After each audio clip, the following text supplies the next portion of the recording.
Hey everybody, today's guest is yoga instructor, University of Penn Wharton School of Business graduate and business expert, who has worked in numerous fields like marketing, finance, healthcare, entertainment, and events. He's traveled extensively for work and pleasure and is a regular at festivals like Burning Man. He is currently involved in venture capital firms and invests in the blockchain and cryptocurrency industry as an active advisor to startups and a serial entrepreneur. You may know him from his role in trying to salvage the Fyre Festival. He's the creator of the 90s Fest and his most recent podcast, The Lookup, which focuses on challenges young adults face. Marc Weinstein, thanks so much for hanging out with us today. Oh, no problem. Thank you for having me. So right off the bat, going into your education, when you went into the corporate world, you have a really interesting educational background that I would not say is typical and normal, right? You have a degree in economics and you specialize in East Asian languages and civilization. So how did that come about? What's the cross-pollination? Like, it's super cool. Yeah, that's a great question. It's been a while. So decided that I wanted to study finance. I wanted to study business. So everyone in my family is in medicine. My dad's an ophthalmologist. My mother's an occupational therapist. Sister's a psychologist. My other sister is also an occupational therapist. One, I'm terrified of blood. I have like a blood test phobia. So working on that one. Specifically the finger pricks. Oof, the worst. And, you know, I think I was always told by my father that, you know, medicine wasn't the field to be in. He, as a doctor, kind of felt doctors were getting squeezed on all ends by insurance companies, by large practitioners, building out, you know, mega practices, things like that. And I think he always felt he wished he had more of a business acumen. And so the idea for me was, you know, go get this education in business and try to get the best one possible. So I went to Wharton. Felt super lucky. I remember my college counselor advised me that I would definitely get into Penn, but I wouldn't definitely get into Wharton. So go for the sure thing. And I was like, screw you, I'm going to apply for the, you know, the one that I want. And luckily nailed it. But at the time also I had East Asian languages and civilizations is super random. So I had just seen Mission Impossible 3. It's, you know, Tom Cruise is jumping from building to building in Shanghai. And I was looking at the screen. I was like, is that really China? Like these like giant sky rises. I was like a suburban kid from Long Island, you know, hadn't really traveled the world at that time. And I was like, wow, holy crap. Like, and so I started learning a bit more about China. I was like, oh, China is the future of the industry. So if I want to be in business, I should really understand Chinese. So I decided I was going to drop Spanish, which I studied in high school, and take Mandarin. And I did 4 years of Mandarin. And in addition to the language classes, we had to learn about the history of the country and the region and philosophy and whatnot. And so what's interesting is I went to China after college, was there for 2 months and was basically like, this is not for me. I had a girlfriend back in the States. I had a job offer at a bank in New York. And, you know, I wasn't reading 10Ks and 10Qs in Mandarin, so I wasn't business fluent after 4 years. And, you know, if I wanted to do something in China, it would have had to be a bit more entrepreneurial. But what I really took away from those studies was I learned about Taoism. And, you know, Zhuangzi, Lao Tzu, who's the famous Taoist that wrote the Tao Te Ching. And what's little known is that actually Sun Tzu, the author of The Art of War, was a Taoist philosopher. And so there's a lot to learn from that philosophy, and that indirectly led me to the philosophy of yoga, which has guided my life, or I try to have it guide my life, imperfectly, for sure, since. So it's been definitely a winding path from there, but that's probably the biggest takeaway was the philosophy. I still have a copy of the Tao Te Ching on my desk, and I reference it every now and again. There's so much wisdom in here. So you went out thinking that you were going to conquer this whole business mindset, tackle the world over there, and you come back with a spiritual path. So what was it that you thought you were looking for that wasn't being answered internally at that point in your life, right? Nice Jewish boy from Long Island, right? Didn't go into the medical field like we're right, we're Yeah. all right. We're all supposed to. It's funny that my uncle, my mom's brother, is a medical doctor. My grandmother's two brothers are old school psychiatrists. We got all the Yeah. doctors on that side, and then like me and my siblings were in the the furniture business, and me the therapist, right? So, and I'm also petrified of giving blood until I started doing acupuncture or getting blood tests, and that changed everything Ah, for me. cool. So at Yeah, that I point, should definitely lean into that fear a yeah, little bit more. a little bit more, right? Just lean that 3% more into it. So at 18, 19, 20, 21, and then that early right after college, like what do you think was missing for you? What were you looking for that wasn't that you weren't connecting to, or that you were looking out there for? Like, I'm looking for this answer, something's missing. Was there something like that going on? Yeah, absolutely. I mean, there was a lot going on for me at that time. You know, as a young person, I think I was very focused, and still today to an extent, but more so then I've had more time to reflect on this. I was very focused on achievement for achievement's sake. So the end goal was always get into an incredible university, get into the best possible university that you can get into. And then I accomplished that. And I was like, okay, now what? And you get to Wharton, and it's like, if you think you're type A, you go there and it's like everyone's type A plus, right? Like everyone's work hard, play hard, trying to be, trying to be the alpha. Many of these students came from the city. Their families were in hedge funds and private equity. I didn't even know what a hedge fund was. And they knew, like, I want to manage, hundreds of billions of dollars after Wharton. And that's my goal. I want to play that game. And it's the game of, the game of money. So you get into the college, and now the next achievement becomes, what's the best possible job that you can get? And I started really, without thinking of whether or not I wanted to work in that field, started playing that game. And the game was, at Wharton, you studied finance. So what was happening with me was this dissonance where my favorite classes and my best classes were actually management classes. But the finance kind of mentality there was that management were soft skills. It was kind of BS. Finance was your path to investment banking. Investment banking was your path to private equity and a hedge fund. And that's how you would make the most money. And I was chasing, that for sure. And halfway through my studies at Wharton, the financial crisis happened. And so, we're in 2008. I'm a junior at Penn. Two of the largest recruiters for on-campus recruiting every year disappeared, Lehman Brothers and Bear Stearns. And, and the others really scaled back. So then it was kind of survival mode. And even just getting any job at that time really felt like a massive accomplishment. And the fact that I got a job offer at an investment bank at Jefferies right out of school during that time, when things were super messy and deals weren't getting done, was, to me, a huge accomplishment. And in spite of the fact that I had done an internship in investment banking at Jefferies and realized that it wasn't something that I even enjoyed or that was for me, I felt almost this sense of duty to follow that path. And so I did. And so I did 2 years of investment banking, one at Jefferies, one at Morgan Stanley, before I finally kind of made the decision to follow my heart, let's say. And at that point, yoga, meditation, all that stuff, where was that fitting into this one side of this, right? Wall Street and big money corporate, and the other side of this internal self-care, mindfulness, softness, gentleness. What was the Yeah, balance going on for you at that point? there was no balance. Leading up until my junior year of college, there was no balance. It was on all the time. I was the social chair of my fraternity. All I cared about was winning in every aspect of my life. I was lifting weights actively. I was like Jim Tan Laundry, from Long Island guy. I was partying 4 or 5 nights a week and didn't really learn for the sake of learning, but learned for the grades. So I would just cram, 2 weeks before midterms and finals and push for A's. And I was able to get them. And so it was all just win, win, win. And then what I think is really interesting about, and I'm privileged in this way, Penn encourages its students to study abroad.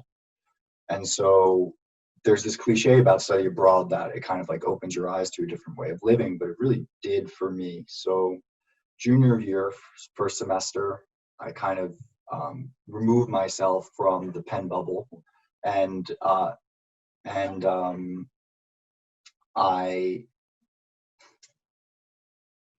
sorry, my roommate, removed myself from the Penn bubble and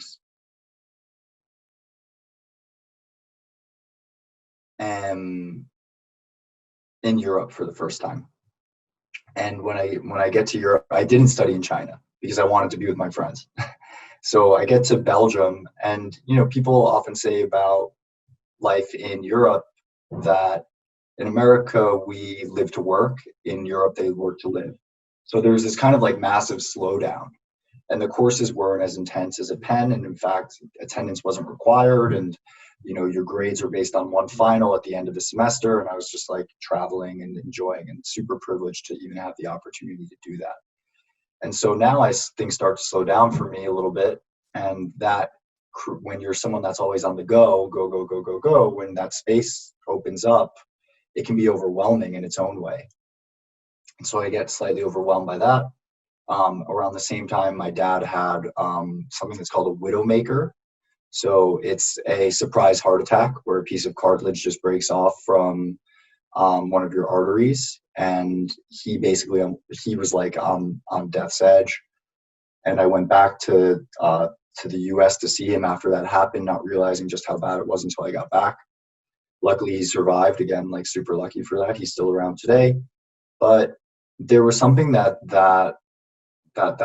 event kind of triggered within me, and the door had been cracked open by Taoism a little bit. And now this time of reflection in the whole world, this is also '08. So the whole world that I'm being taught is falling apart around me.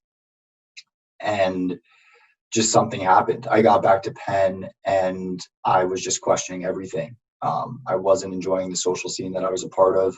My friends started calling me, "Who am I?" Because I was having all these existential questions. And I wasn't really getting any satisfaction out of the work. And also I had injured my shoulder at this time. So there was this like confluence of things, and I stopped lifting weights, and there was a yoga studio nearby. So I started practicing yoga. And yoga, I think most people, especially men, enter in the West, because yoga was a tradition passed from man to man, mostly in the East. But most men in the West enter yoga because they want to get more flexible, or because they have an injury that they want to heal. And I was no exception. And what happened was the Taoist philosophy and the yoga philosophy started to kind of leak into my everyday life, and started providing me some tools to reflect on the questions that were coming up in my heart. And that really was the beginning of the change for me. But I still had this outcome oriented, achievement focused, type A mindset that is still something that I work on every day. And it's not inherently bad. There's positives there as well. Well, there's a way to leverage that, right? If you understand the tool that it can be, and you don't let it overpower you, or you use it for good, not for evil, right? Then it can become an incredibly harnessed resource for people. And it's interesting because my backstory is that I grew up here in South Florida, and being the scholarship kid, I went from public school to private school, and I didn't do well. My parents divorced, I had a bunch of stuff going on, and I barely graduated high school. So funny enough, I didn't have the choices of options of schools to go to. I got into whatever I got into, went to Israel for 2 years and studied over there. And then years later, I started working with different youth groups and camps. And then I got a job offer at Princeton University's Hillel, the Jewish Student Union. Wow. So here I am, the kid who went from a 1.8 GPA to doing program director at Princeton. So I very much understand the mindset of being really the person who definitely didn't fit in that world, being introduced to this mindset of go, study. Everything you do yesterday is going to determine the next 25, 30 years. Who do you know? Who do you network with? Do you go to the right eating club? They didn't have frats and sororities like they did other campuses, right? Everything was about the connections and the future. And yet 18 to 21 is this time where you're on your own, like we've been, and figuring stuff out. And it's really challenging because I know a lot of people listening to the podcast are in that age bracket. of what I'm promoting this out to. And I want them to hear what you're saying, that the slowing down is the most important thing. And I think that's a big Yeah. yogic philosophy. Yeah. I mean, it's just take the opportunity to reflect. Um, I think we carry with us so many shoulds, let's call them, that are, you should do this, you should do that, that are really just like paths that are created for us by our parents, by our teachers, by our friends and our colleagues, without necessarily reflecting on whether or not those paths and practices are the best for us. And so, when I speak to college students, I encourage them to get still, to try to find moments of stillness, because I think without stillness, it's really hard to cultivate self-awareness. And self-awareness is the practice of identifying what is true to me. And if we don't know what's true for ourselves, then we get swept up in other people's games, and that's ultimately unsatisfying. And so it's 2020. It's right. It's the beginning of the month, and Beginning one of of the the decade. yeah, right. It's beginning of this year, right? Beginning of the year, beginning of this new decade, and there's a lot of stuff that's going on where this idea of like stillness is being lost, but a lot of people are trying to find it and figure it out. And I think that's why there's a massive resurgence in natural health care, yoga, Ayurvedic medicine, spiritual stuff. I think people are really, especially with all the chaos and the politics and everything like that. And I know that one of the things that is the dance is going back and forth between how do you find the stillness of yourself when there's a social media avatar that you have to put out to the world, and Yeah. that dance between the two. Because on one side, right, Gary Vee and all the entrepreneurs, they'll talk about like, you are your brand, so what you put out there is going to be representative and it's going to show up, and it could be wonderful leverage like we're using for our businesses and our speaking. We're using social media for that. But let's say you're a high school kid, you're a college kid, how do you navigate that, where on one side the stillness is so important, the conversations internally, the self-reflection is important when you're having much more pressure right now now it's not just Instagram and Facebook, it's now and Snapchat, now it's TikTok and TikTok, yeah. right, and all these things, and I know there's positive things to use when it comes to this, and I know there's a challenging thing. So how would you advise people listening to find that balance between, we do need to promote our resume. I do believe that your resume is your social media at this point, Yeah. and what you're capable of connecting with other people and bringing value to other people. But on the other side, how do you know who you authentically are versus just doing what everybody else is doing? Yeah, especially if you're in media, or even if you're these days, if you're in health and wellness, fitness teachers, yoga instructors, I think your social media account is your calling card in a lot of ways. And I saw this early on when I first did my yoga teacher training in 2014. There were a lot of teachers that were leveraging Instagram to get private clients, and that's your livelihood. So it is important, and there are positive benefits from a business building standpoint, from a relationship building standpoint, finding like-minded people around the world. If you truly are sharing what's of interest to you, they'll connect with you. So those are all benefits. And I think definitely, like, I am not anti-social media. That's important to note, because I do think it's a part of our life. I believe that health and wellness we have different categories. So we have our physical body and our physical health, which includes kind of exercise and diet. We have our mental health, we have our emotional health, we have our spiritual health, and then we have our digital health. So digital is this new-ish bucket, right? And how do we develop healthy habits around that? And I think that startup culture, I think VCs in Silicon Valley are starting to wake up to this digital health and digital wellness trend, because we kind of hit peak social media and we realize all the negative effects that it has on people. And so cultivating the positive aspects of social media use is super important. So that was a little bit of a ramble, but in answering your question, I think it's really challenging really, really challenging, especially at a young age as our brains are developing, to develop and cultivate a healthy relationship with social media, because the way that social media is built, it is to tap into our, our base emotions of fear, of greed, of comparison and jealousy. And those tools, if the goal is to keep you coming back and those emotions are what keeps you coming back, then even almost by mistake, right? It's not necessarily intentional, but by mistake, these platforms will optimize for those emotions. So it's just one is just being aware of that is empowering. Well, then the idea of being a creator versus a consumer. So how would you Yeah. distinguish that, right? Because you're using it and I'm using it to put it out there as a creator. And I know that like the first few times that I was on TikTok over the last month or so, an hour passed as I'm Yeah. flipping through it. And like, it was insane where it's kind of like where your brain does shut down, way different than maybe watching a movie or TV. But you don't realize, right, you are thumbing through and going through that. And I'm seeing a whole spectrum of stuff. I'm seeing like the really ridiculous, stupid things that are there. And then I'm seeing people share parts of their story and their trauma, and trying to connect with the community and a tribe, which I think is the beautiful part of the social media. I was discussing this with a friend of mine. He took me 2 years ago, to Comic-Con here in South Florida. And Yeah. right, and I'm not like the So world. fun. I'm not. It's incredible to see that culture. But imagine like 20 years ago, before social media had anything, a lot of these people were alone and isolated. And now, like, not only do they have friends, but they're finding like relationship partners and stuff that like they would have been Yeah. 50, 60 years old and never have met someone, but through the digital connections, they're now creating a really awesome tribe of people to connect with. So I love that part of what's happening on social media. And I think TikTok, it might be leveraging that a little bit differently than Instagram is, because there's a little bit more of an interaction in some way, shape, or form, I'm finding. Yeah.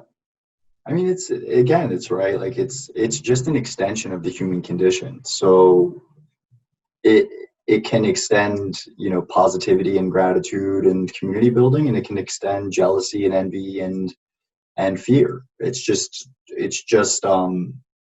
just an extension of that. I think what we've learned through people like Tristan Harris and the Center for Humane Technology is that the more powerful motivators happen to be the kind of lizard brain type responses, just because those are so deeply ingrained in our programming as humans, because it's survival, right? Like fear is an emotion that kicks in to preserve us. So we're going to be more susceptible to fear, because if you walk into a dark forest and you feel joyful, you die, right? Back in the day. If you feel fearful, at least you have the opportunity to kind of project that there might be some danger and you can protect yourself. And so it's just been the power from an evolutionary standpoint. It's just this powerful tool that gets passed down. And so it works the same way in social media, that gets leveraged. And so what we have is like, massive outrage and tribalism that gets created in the political sector. We have, jealousy and FOMO that keep people coming back, to look at these platforms. And that, I think, is really the dark side of all of this that is important to just be aware of. And for me, like the steps there are kind of certain practices that you can put in place for social media, but that are also really just applicable to social, to your social life in general. And I mentioned two of them already. I think the first is getting still, right? So instead of taking that time to scroll through TikTok, take that time to just sit and, maybe breathe for a little bit. And it doesn't even need to be meditation. So another kind of view that I've been developing over the last year or so is that, meditation has become this new thing to do. And it's like the act of meditating. So I'm doing meditation. It's just like a new activity. Well, it's become the Lululemon of mindfulness, right? If you're wearing your yoga pants, it's as if you've done yoga. And like mindfulness, especially in the psychology world, and I don't know if you've discussed this with your sibling, right? That the mindfulness has kind of taken over the last 8 years of like the therapy world. And now people are like mindfulness-based practices and mindfulness-based therapy, but it's become this like cliche term and word versus the practice of the actual doing it, Yeah. sitting in it versus just the talking about it. And the problem is like, for someone with an achievement focused mentality, with an outcomes driven mentality, you know, like it just becomes another box to check on your resume, another box to check off your to-do list every day. And that actually can have the reverse effect, where it introduces more stress into your life. Or if you miss a week of meditation, you fall into a depression because I'm not doing what I'm supposed to be doing. I'm not taking care of myself. Like, this is the time of year. We're about to enter, I think, that time of year over the next 2 weeks where people start to fall off from their resolutions. And then there's this kind of cycle of negative self-worth that gets created. So it's really a challenging time for many people, because we all have huge ambitions and hopes of how to improve ourselves.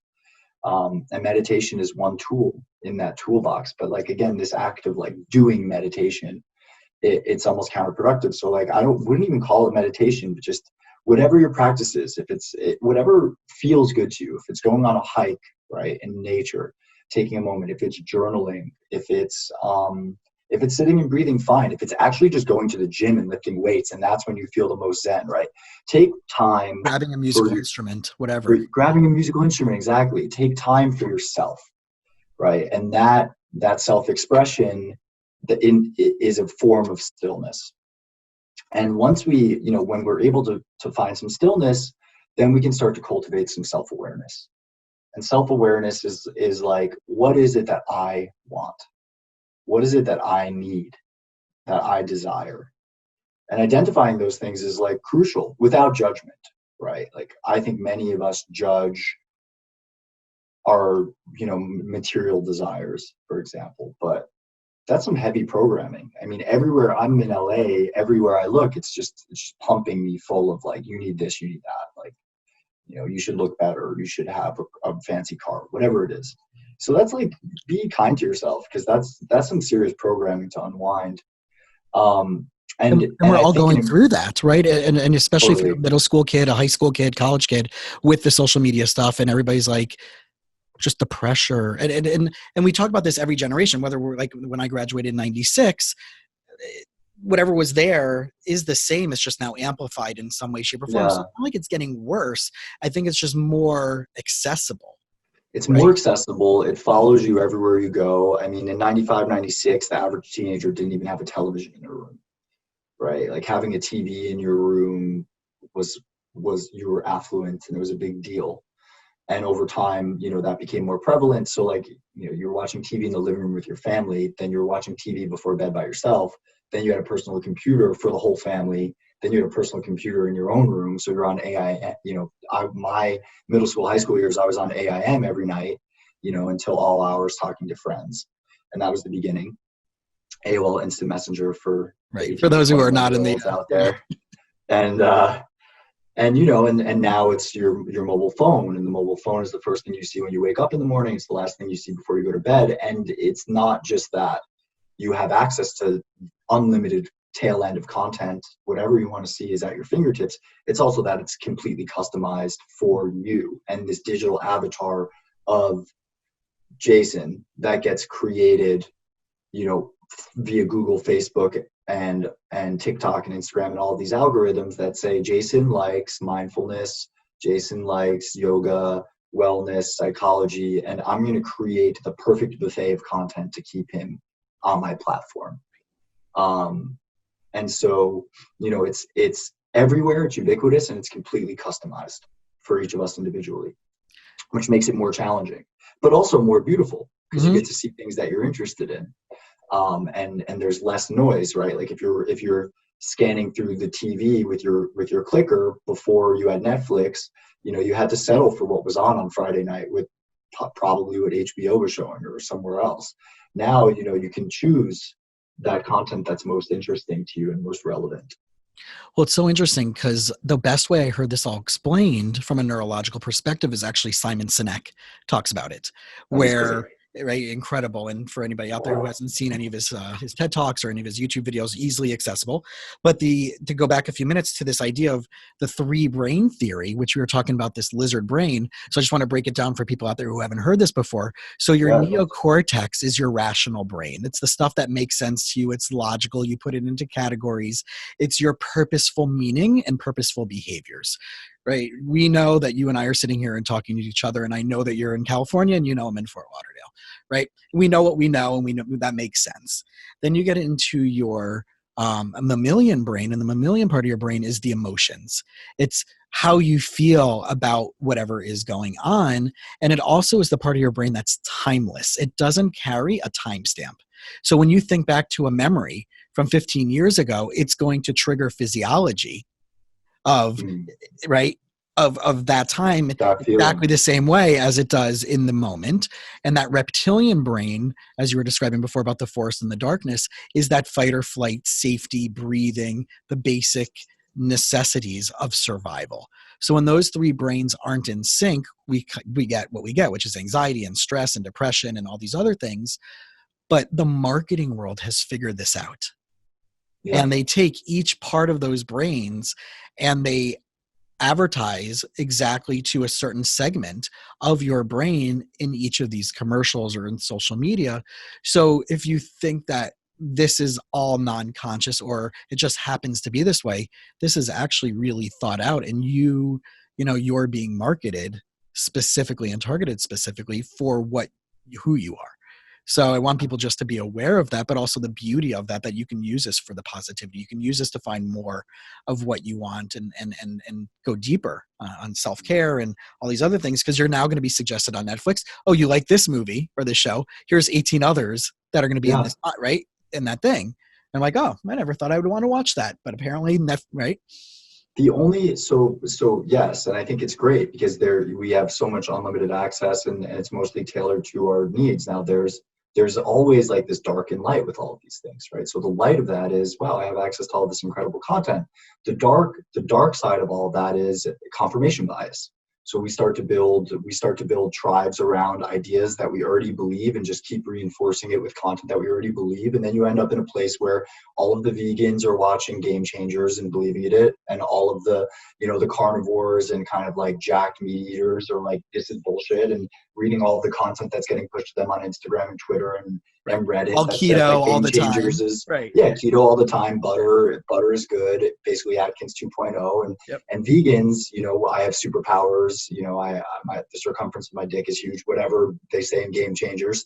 And they're both just consistently getting reinforced via content that is catered to confirm what they already believe to be true.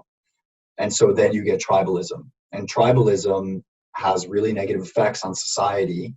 And it's happened, and we see it in politics, right? Like I went with the fun example of vegan versus keto, but like, you see it in politics. And what we know is that the YouTube algorithm accounts for 70% of the billions of minutes of YouTube video that's watched every single day on the platform. And basically they recommend 70% of the content that people watch.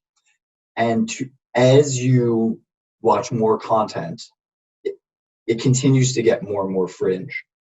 So when you're watching political content, the algorithm as a black box has figured out that if you want political content and you're right, they're going to keep pushing you further and further right, because that's going to tap into that fear, that's going to tap into that anger, those base lizard brain emotions, and you'll continue to watch.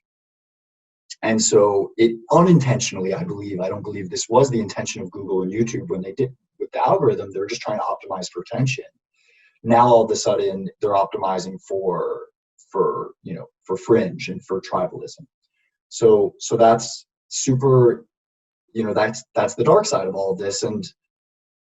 And again, it starts the same way that in my opinion, our self-practice starts with stillness, and stillness generates awareness. We need to take moments. I believe that we need to take moments away from social media, whether it be, a Sabbath where you're not on your phone, or a day away from YouTube, or certain hours of the day, right? We wake up in the morning for an hour and we do our self-practice without touching our phone.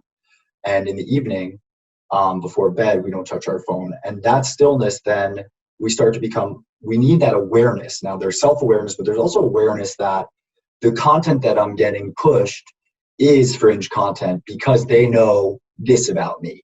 And if I have that awareness, then I'm less susceptible to be completely impacted by that content. And I'm able to look at it through a critical lens. Awareness that Marc's beautiful photos from traveling the world also have a side of, Marc's fighting with his girlfriend at that very moment that they took that beautiful picture on the beach, or, Marc's having financial troubles and can't figure out why he's, traveling all the time and trying to make ends meet, but it's a mess, right? There's always some truth that's not being shared online.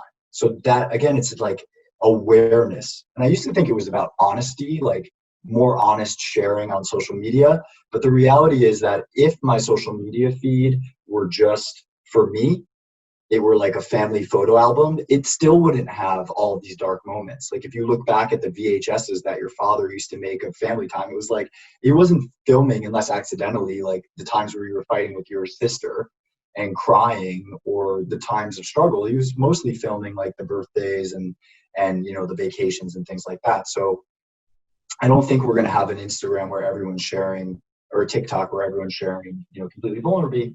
And also there's this other kind of like what I've spoken about this on my podcast with a few other guests as well, like this vulnerability theater that gets created. So first people are like, oh, travel content works, fashion content works.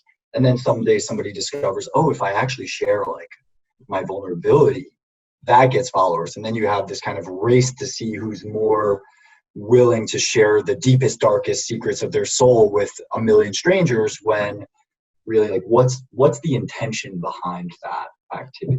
Well, isn't that the idea of the difference between actual true vulnerability, as Brene Brown talks about, right? Which is the idea of that it's something that you are uncomfortable with, that could be scary, that could be maybe even harmful, but you can find a way to put it out there or do it where it becomes a safe and healthy way for you to do it, versus the idea of just oversharing and people just dropping their stuff and leaving a trail of debris everywhere they go. And I think it's a really thin line that I want people out there to listen and understand, that just dropping all of your therapeutic issues on the universe and social media is not being vulnerable, right? It's really just like, if you're looking for a space to do that, then that's where therapists come in and people who are in your intimate circle for who can help you and support you through that, versus just putting it out to the world to just be acknowledged, to get a like because you said the most deepest, darkest thing and someone like that, and therefore now you feel better about yourself, but it doesn't solve the problem. So there is that dance between the oversharing and the vulnerability. And I like how you were talking about like this idea of a tech fast. One of my previous guests, Jim Shields, he's an author of a book called 18 Summers, and you have 18 summers basically to build a culture with your family. And he's really big into tech fasting. And he's not Jewish, but we talked about the idea. He's familiar with the idea of the Sabbath and Shabbat. But I think this idea of having some time in your day, whether it's a 24, 25-hour period like we have in our culture, or it's going in right before you walk into your yoga studio or the gym, you're just really going to be present, even if you're just listening to music. Or I was going to say, I would love to see statistics on, I would love to do an A/B test of, because I'm at the gym sometimes. I love lifting weights. I started lifting weights again. Yoga wasn't giving me that like pump that I like from the weightlifting.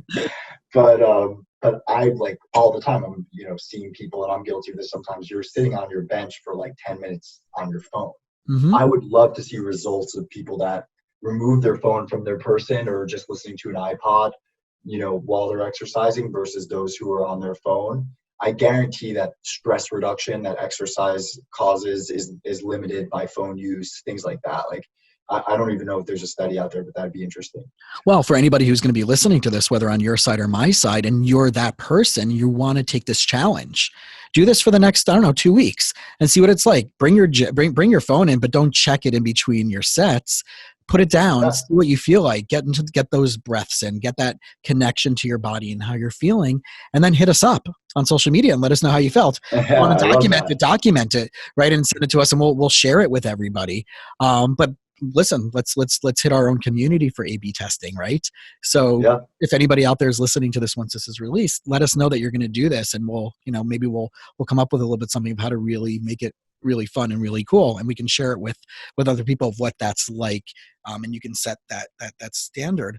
So one of the things that I remember from the time I spent in Israel after high school, I spent 2 years in Israel, and I was learning in a yeshiva, and one of the customs of the school was between, I think it was like 3 and 4 or 4 and 5, whatever it was, during that afternoon learning session was happy hour. And it wasn't your traditional, because in Israel, as you know, as you've been, right, the legal drinking age is, you just have to be able to look over the bar. But so it's 18 there. But the happy hour there was, for this 1 hour, we're not going to talk crap about anybody. Mm. And now imagine that, right? So this is 1996 to 1998, like dial-up internet, and we didn't have it. There was only one laptop that was used in the office if you wanted to send an email to anybody back in the day. Like that was it, right? No one was doing it. So can you imagine, right, someone deciding by listening to this that they want to pick 1 hour and they want to have their own personal happy hour where maybe they're not going to check social media, they're not going to talk crap about someone, they're going to do some type of self-care. And just implementing that mindfulness in a very simple way. And I really love that idea that it doesn't have to be done in one particular specific way. Make it, like you said before, like just find what's going to work for you in a healthy manner. Absolutely. Yeah. So this idea of take tribal. Time for yourself. Go on. No, I was saying just take time for yourself. Right. That's right. It. So this idea idea have to look a certain way. Right. It doesn't. It's what fits and what's healthy for you, which is really the theme of this entire conversation. So when you were talking about tribalism a few minutes ago, and this idea of like us versus them, better, worse, different, how much of the Fyre Festival philosophy was leveraged against it, or for using that? Yeah, I mean that I think is what was so fascinating about this story. And now it's been a year since the documentary came out. It was both the marketing campaign leveraged FOMO and jealousy and in crowd versus out crowd. So if you were in the in crowd, you were going to attend Fyre Festival and you'd be living life like a beautiful model, influencer, whatever. And if you're on the out crowd, you couldn't attend. So that led to a sold out show. Because that really works. That's an old tool of marketing that seems to continue to work because it taps into, our sense of lack of self-worth. And that we can fill a hole in ourselves with a purchase. And then what's ultra fascinating is the takedown of Fyre Festival and the massive flame out was due to, social media as well, tapping into, other emotions, which the other side of those emotions of jealousy and envy, which was like, oh, actually we're on the out crowd, but the people on the in crowd are stupid, right? And they're idiots. And this schadenfreude, this joy at the suffering of others. Well, who cares that they're, that they got bamboozled, that they got ripped off, that they ended up on an island, that they were maybe somewhat in danger because they're a bunch of stupid rich kids. And they had it coming to them anyway. And they deserved it, yeah. Right? So that's kind of the dark side of the takedown of Fyre. It's like this humor, this joy in the suffering of others. And look, the reality is nobody got hurt. It wasn't this, there's so many worse things in the world, right? Like, which is why I think when I think about Fyre, why it was, I think they released the stats. It was like the 3rd most watched documentary on Netflix this year, ahead of Beyonce, ahead of, a ton of other crazy ones. But it's not like it was nominated for an Emmy, but not like an Oscar, right? And I think because there are just more important issues out there than this festival. But the festival highlighted these social media issues, which is why I started the podcast and why I wrote about it right after the festival in 2017 about like, how does Fyre Festival represent what we all do online? And at the time, again, I thought honesty on social media was the answer. I don't think people are dishonest on social media. I just think they don't share the whole story. And I don't believe that one has to share the whole story on social media all the time. It's just more, just be aware that when you are getting into a zombie scrolling session on Instagram and it looks like everybody else is living the best life, that you are comparing your whole picture and all of your dirty laundry to somebody's somebody's banquet outfit. somebody's red carpet outfit. Like that is the avatar of themselves that they are trying to project to you. That does not represent everything around them. And one of my teachers highlighted to me, because I was like feeling a strong sense of jealousy. And first thing he did was he said, jealousy and envy are two different things. Jealousy is to hold on to something. You jealously guard something. Envy is to desire what somebody else wants. But the counter to both of them is awareness, again, and appreciation. So awareness, like jealousy happens locally. So or envy happens locally. So if I see, someone, if I saw someone that had a ton of money, they were driving a fancy car, and they have a beautiful girlfriend on their arm, and I'm single, I'm looking for a girl, and I'm struggling financially. Well, I'm going to be envious of this person because they seem to have everything that I lack. So it's just more a reflection of what I believe I lack. But if I then found out that this person had terminal cancer and they were going to die in 2 weeks, I would never want to trade places with them. Right? So like we're locally jealous. Like you wouldn't be jealous of, most people wouldn't be jealous of the homeless man that has the girl that they desire. So it's just, that's the interesting part, is that we see these snippets that tap into these emotions. We see these snippets online, but you are the best Jason living the only life that you, Jason, can live. And everybody's different. Everybody has their own set of baggage. And it's just so important to understand that. And that, I think, that is fundamentally the key of human connection, is to be like, no matter what. It's just so hard to listen to someone like Jim Carrey be like, I wish that everyone in the world could get rich and famous, because then they would realize that it's not the answer. Because it's like, yeah, Jim, like GFY, because you did it, like you were rich, you were famous. Like it's easy for you to say, but it's true. Like rich people aren't happier. Famous people are definitely not happier. They don't talk about the hard work and the getting up early and having to wait around and the times of rejection and self-doubt and shame and all that other stuff. You see the other side, unless there's someone who is living in integrity with that and sharing. It's not so easy. It's not so, I talk people out of becoming a therapist all the time. Yeah, exactly. I'm so good, right? I would love, right? And it's like this, it's not such a sexy career, even though I love what I do and I'm using social media to leverage it. But like people are talking about these things as if it's like, I want to figure out like why, Dr. Phil or all these people have talk shows. I want that. I'm like, yeah, but what do they have to do to get there? That's the tricky part. Yeah. And that's just it, right? Like I in my work life, I really value freedom. So I hate sitting at a desk from 9 to 5. It's just not something that I really like. And I've made an effort to remove myself from that lifestyle and to focus more on projects. And it's cool because I get to move around a lot. I get to work with a bunch of different people.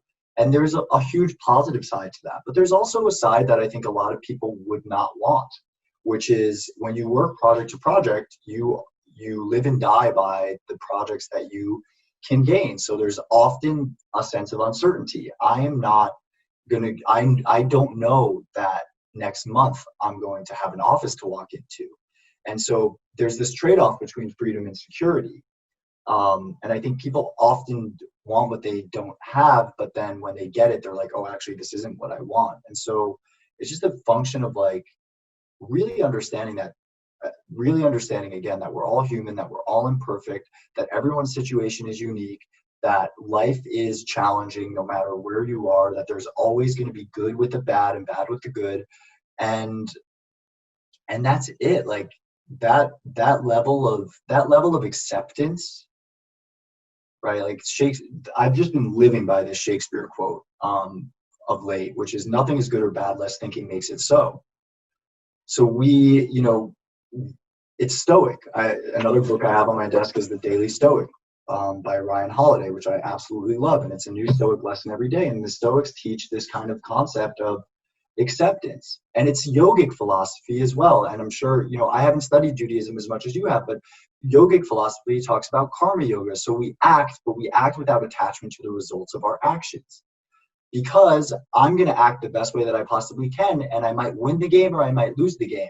But the outcome of win or lose is not good nor bad. It just is. It's subjective. We apply our own subjective personal lens to outcomes and situations. And if we're able to step back and say it just is and accept, that to me is the key in social situations. That's like one of the fundamental keys to life. And of course, because social media is an extension of the human condition, that's one of the fundamental keys to social media as well. Well, one of the first teachings that I remember from graduate school, that was a good, like, nice long thing. So I remember one of the first things I got in graduate school is exactly the summation of what you just said from the clinical perspective, is that the problem is not the problem. It's the belief about the problem. That's the problem. So exactly. I use an example of, like, if I have a box of, tissue paper on my desk here, because I have to have them strategically laid out in my room, right? As the therapist should do.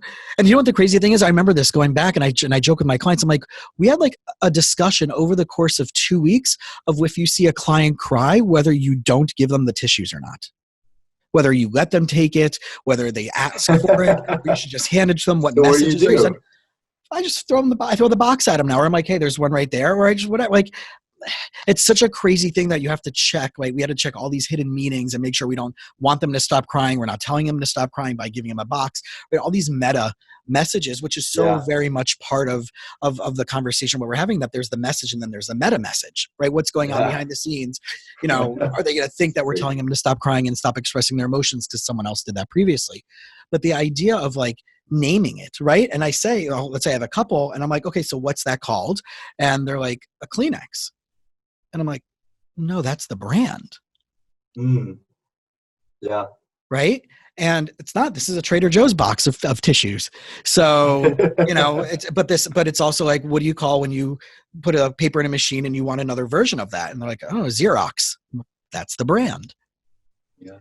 So this is the culture and the language that we've been programmed to, where we have an identification with certain things, that this is what it is, this is how it is, and our language then backs it up, then our story backs it up, then our experiences back it up, right? This is very law of attraction, very in that regards, and we will only get that which we believe. We will never get anything opposite of that. So as we go back and funnel it through FOMO, and for people who don't know that term, it's the fear of missing out, and it's a very anxiety provoking scenario. And I remember years ago when I was traveling from here to New York and had an option of going to 2 different young professional retreats that were happening in the same weekend. The amount of anxiety that I had about having to decide, if I go here, I know 1 or 2 people that are going, but maybe I'll meet more people at that one because I'll know people and I'll feel more comfortable, versus the other one where I don't know anybody and maybe everybody else will know each other and I won't know anybody. So how am I going to connect with those people? So which one do I do? But maybe I'll meet more people there because I'll have my own, right? And this is what people are doing left and right. Yeah, absolutely. And that's an extreme version of that, but that's kind of like, if I don't go here, I'll be missing out. If I don't buy this, I'll be missing out. And I think that ties into the last segment of what I want to ask you, is that you recently traveled to Auschwitz. Yeah. And was that your first time over there? It was my first time in Auschwitz. Yeah. So I went twice, 2010, 2012. I staffed an incredible program that you're familiar with, excuse me, the March of the Living. And so I went as staff for that.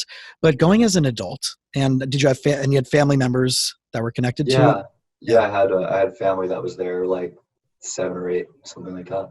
Okay. So and I know my grandfather escaped off one of the trains before he came here, and most of his family was wiped out. What was that like for you as an adult, knowing, right, this culture, this history, especially what's going on today, right? The last 2 weeks of 2019, I don't think there was a day where there wasn't an anti-Semitic event, which doesn't minimize what's going on in all of the trauma and tribulations of all the different cultures and all the different societies, or the different, right, the violence in the LGBT community, or to cultural communities or religious communities around the world. But very specifically, most recently, this was something that was hitting, a little bit in our world. What was that like as an adult, going there for the first time? What did you walk away with, and what's been your new influence of how you're taking that into your day to day? Yeah. Like I'd been to the Holocaust Museum in Jerusalem, and the one in DC. And I mean, I don't know, my response might be surprising. I was not, I think I went, like, I took a train from a place called Garbage, Poland, Garbix to Krakow, and then Krakow, I went to Auschwitz, so I did like a 7-hour train, and I was kind of like imagining, being on that train on your way to the camps. And I think I went in with an expectation of it being a profound experience for me, and I left feeling it was a little bit sterile.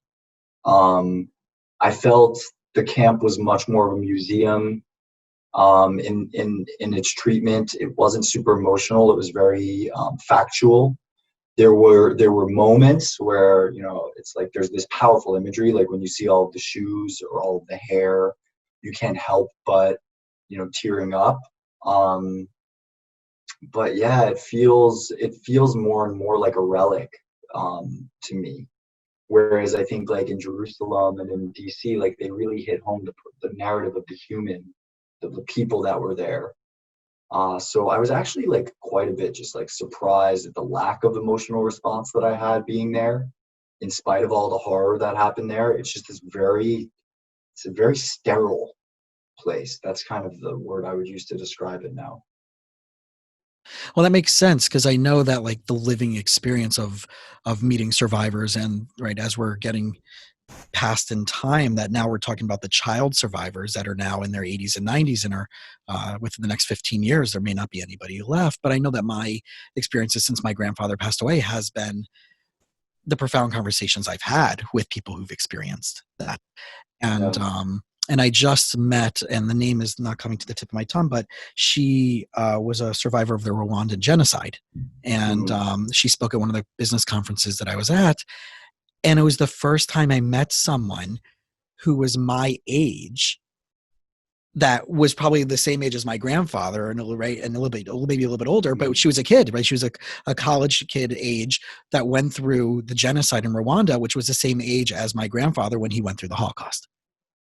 And Yeah. to meet someone who's now my age bracket who went through that in their early 40s.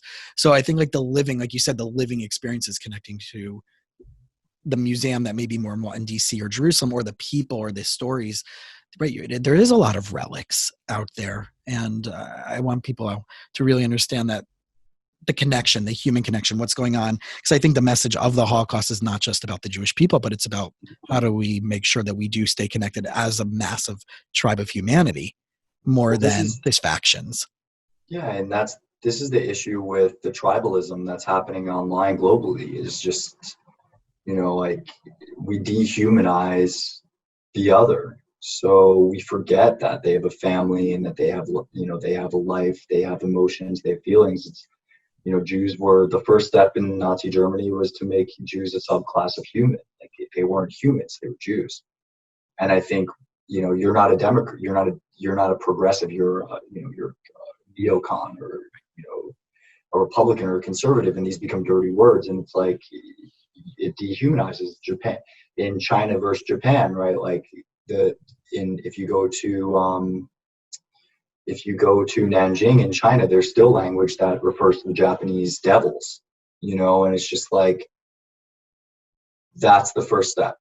And so I think that's the danger of tribalism online, is we start to objectify others, we remove the humanity from their positions. And I think we do that not only with people that we disagree with, but we also objectify gurus. Like, I'm not your guru, right? Like, that's like, if that's the guru that I want, not the guru that's telling me he's my guru. Because you objectify someone, you put them on a pedestal, you basically are able to defer personal responsibility to them. It wasn't Especially when me, they're it was them. fallible, especially when there's criticisms about them, especially when there's personality flaws. But I think that's the beautiful thing about someone like a Tony Robbins. He's like, I'm imperfect. This is what's gone on in my life. Yeah.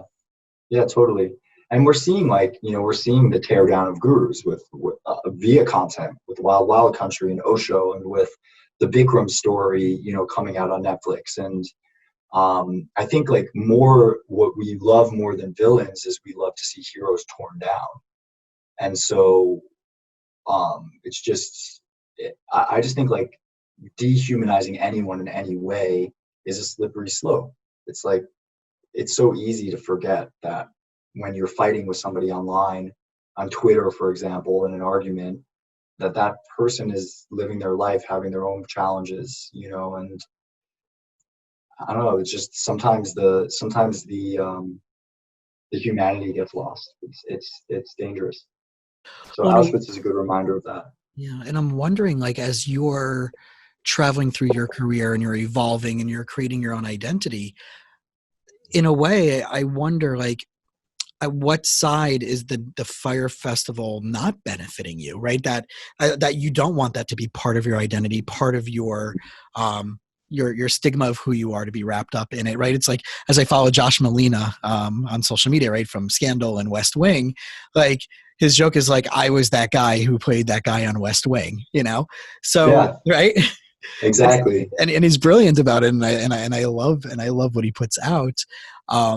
We're putting all this together for your own newer journey over the last couple of years, where you were really involved. You were front and center. You really did try to salvage and do a lot of things to really make things better.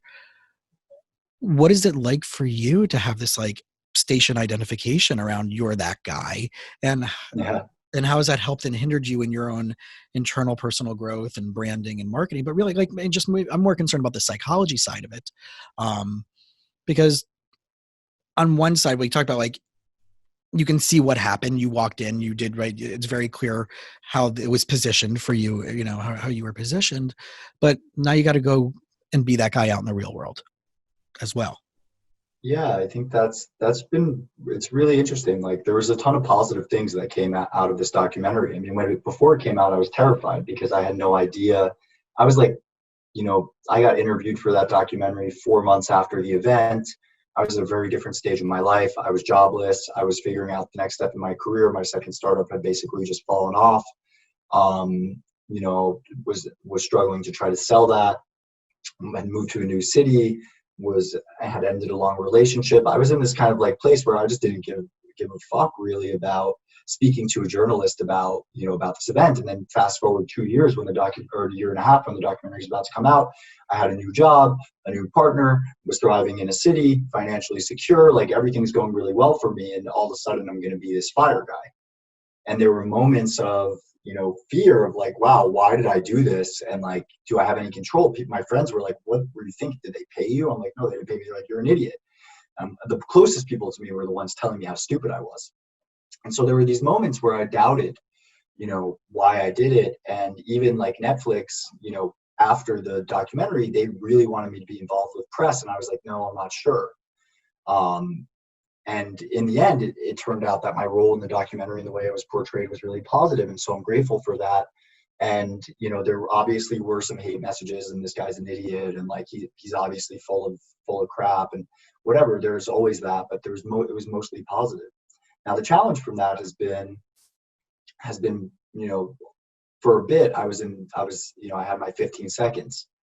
And that's really interesting because you go from not really caring about, people's outside perception, like you care about people's perception, but not in this way, to like now my Instagram account has a lot of followers that I've never met before. And what kind of content should I put out? And there's this whole, like, even to this day, I'm just like judging myself if I put out something that's not delivering a message, right? I was just on vacation in Mexico at the end of the year, and I just wanted to do like a freaking Instagram post where I share like some pretty pictures with me and my friends, and I don't need to say something that's so trying to be inspirational, and there's that struggle as well. Watching 8,000 people, there's like people crave attention, positive or negative. So having people not give a shit is even harder for us emotionally. So having 8,000 people just decide with their unfollows that I'm not interesting enough to follow, like I'm human too, that's been really frustrating for me. I'm like, oh, well, should I? And I knew it would happen because they followed me because of Fyre Festival, and they don't care about Fyre Festival anymore, so they don't care about me anymore, and that should be okay. But They then moved I'm on to the judging next thing. every post. Yeah, I'm like looking at a post and I'm like, oh my goodness, like I lost 100 followers or 500 followers from this post. I never cared about that before. So in 2020, I'm trying to most of what I posted last year after the documentary started to be impersonal. It was mostly guests from the podcast or quotes, because I think there was a fear of sharing myself with strangers. And now I'm trying to, in 2020, share more of myself. That's one of my goals, more of myself on the podcast, more of myself in my posts, and not necessarily like, again, this vulnerability theater where I'm like, oh, I'm Mark and I'm struggling or whatever, just more like, this is what I think, like take it or leave it. This is how I feel, take it or leave it, and trying not to overthink so much. Well, I think the cool thing about your podcast is that you're actually bringing in data, right? You're interviewing people who are experts. And I think that brings a separate level of expertise. But because I know your background has been in the culture of music and business, but when you bring in like, right, there's been some people like, right, there was a PhD I think you brought in for one of them, right? I think it was your second episode. So I really do appreciate the balance. And for people out there, like you're up to how many episodes at this point? Well, I have 20 episodes. One of them is like the intro episode for the whole series. I started off just strictly about social media and, the impact on young people and all of us. I'm branching out into other subject matter because I think that's just like a small portion of what we can address and raise awareness for. So I want to speak more about the opioid crisis in America and mental health and depression. I'm doing a series on criminal justice reform right now. I think that's tied together in kind of the cultural psyche of our country of punitive justice versus restorative justice. So, just branching out. I've got 6 episodes on the back burner, so I'll be at 20, 25, 26 in the coming month or two. And yeah, just for me, like maybe for you, Jason, too, like it's not a business. It's actually a hobby. The irony is that it's what I share most on my social media. So even friends like think that that's my job, but it's just something that when I'm done with a conversation like this, I feel so full and so happy that I did it and glad to connect with the person on the other side of the mic that I'm just like, I'm not going to stop. But of course there's all this tied up in it, all this ego, like I want more listeners, I want more downloads, I want sponsors, I want all this stuff. And so now how do I get that? And it's all wrapped up. Totally. Yeah. And I know, like, as we discussed previously, I was kind of like, how did I start doing this? And the people I've met and leveraged, and everything has been through relationships at the end of the day. And it's only been a very few amount of people that I've interviewed as actually people I don't know in person. So I know you through my sister, right? You guys did Birthright together. And like I said, I'm having Howard Behar tomorrow from Starbucks. But that was like a cold email, like a random cold email just directly to the website. And they got back to me within 10 minutes, which is crazy. So it is about building the relationships. And I think that's the underlying theme of everything that we've talked about is having meaningful, positive, connected relationships. And I don't know if you've ever heard like, the abbreviation of DMCs. I don't know if that phrase has come up in your world, but I'm a big fan of having DMCs, deep meaningful conversations. Oh yeah, I love those. Right? So I love when you can just drop. There's nothing better than when you meet a new person and you can just drop in right away, and you're not talking about the weather or the Giants or whatever. It's just like you guys connect immediately. The real stuff. I love it. The real stuff. Exactly. So stuff. It is. And this is why this podcast and your podcast exists. So I really want to thank you so much for your time. I know we've been planning this for a while.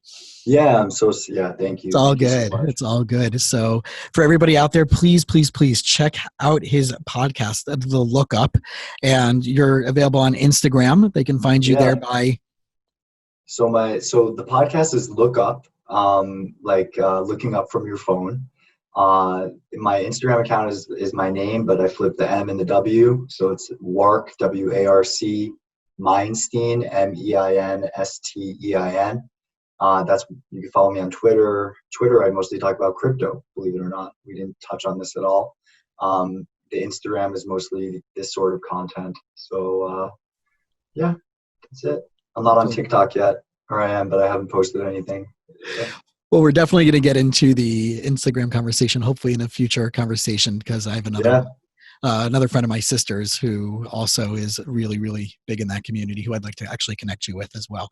So, cool. But for everybody else out there, thanks for checking out the You Winning Life podcast. If you have not yet subscribed, please do so. And if there's something in this episode or another episode that you think someone you care about will benefit from, please do us a favor, share it out, subscribe, leave us a 5-star rating on iTunes with a really full of love review.